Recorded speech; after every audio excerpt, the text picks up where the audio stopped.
हाय मित्रांनो, मी नाथा खांडेकर. आज आपण एका विषयावरती चर्चा करणार आहोत की तुम्ही सक्सेसफुल आहात का, किंवा तुम्ही सक्सेसफुल लाईफ जगत आहात का. तर त्याच्यासाठी आपण 4-5 गोष्टी बघणार आहोत की जसे कोणी मोठ्या पदावरती नोकरीवरती आहे, कोणी रिअल इस्टेटमध्ये खूप सक्सेसफुल आहे, कोणी मोठे जमीनदार आहे, पण खरोखर ते सक्सेसफुल लाईफ जगत आहात का. जसे अशी आपण बोलत होतो की जर एखादा व्यक्ती फायनान्शियली फिट असेल पण त्याची जर हेल्थ फिट नसेल तर तो सक्सेसफुल म्हणता येईल का. तर ते तुम्ही ठरवा. जर तो हेल्थने फिट आहे, फायनान्शियली फिट आहे, पण मेंटली फिट नाही, तर तो सक्सेसफुल आहे का. ठीक आहे, तर ते पण तुम्ही ठरवा.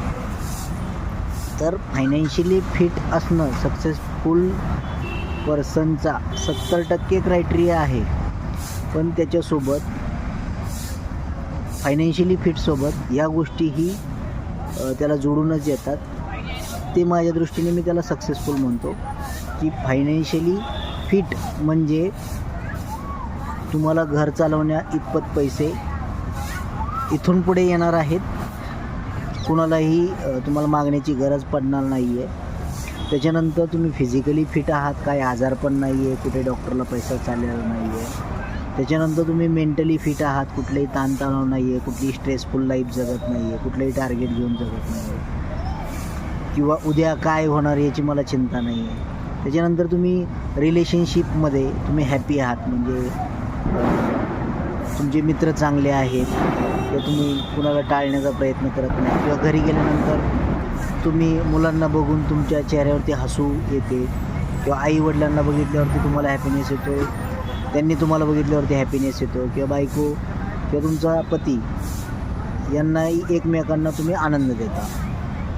त्याच्यानंतर शेवटचा मुद्दा की स्पिरिच्युअली तुम्हाला जेव्हा ह्या गोष्टी सर्व मिळतात आणि तुम्ही स्पिरिच्युअली तुमचं मन शांत आहे, तुम्ही देवधर्म करताय किंवा करत नाही आहे, पण तुम्हाला एक आत्मिक शांतता लाभते आहे, तर हे माझ्या दृष्टीने मी सक्सेसफुल लाईफची किंवा सक्सेसफुल पर्सनची व्याख्या समजतो. तुमची काय आहे ते तुम्ही सांगा.